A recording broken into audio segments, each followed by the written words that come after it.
Ең бірінші 200 грамм маргаринді ерітіп алып,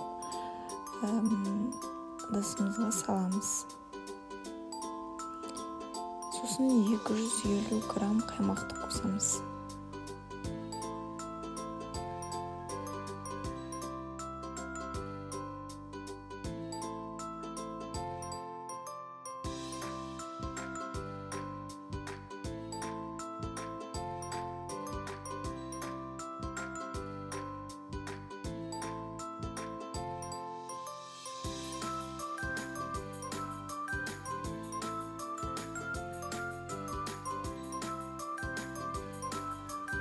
Жарты шай қасық тұзды қостық. Енді араластырамыз.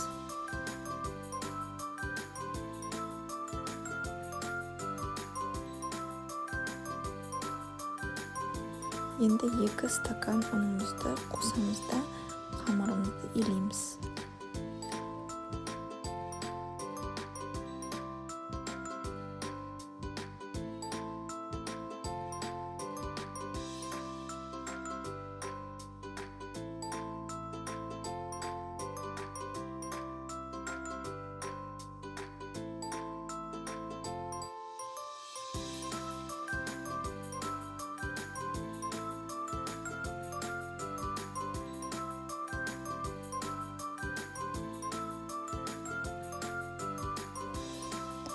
Қамырымызды 15 тең бөлшекке бөлеміз.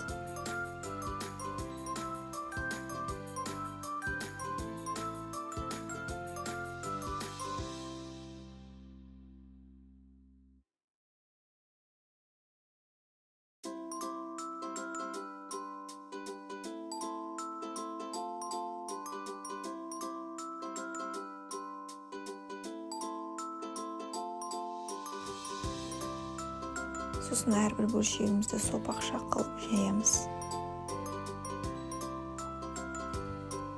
Қамыр өте жұмсақ болу керек, сол кезде нанымыз да күтіліп дәмді болады.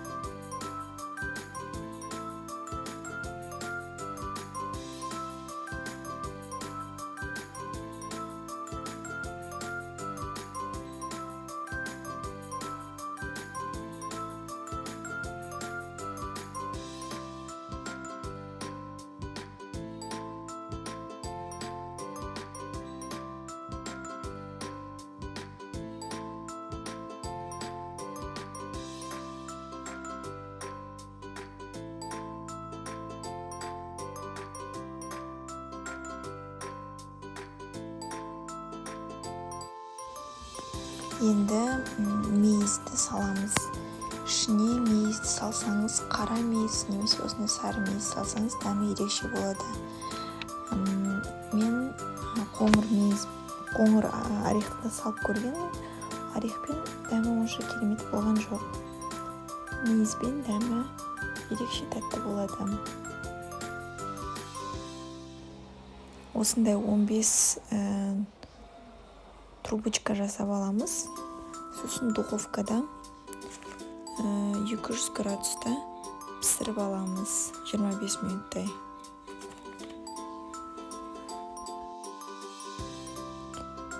Духовкада 200 градуста 25 минутта пісіріп аламыз.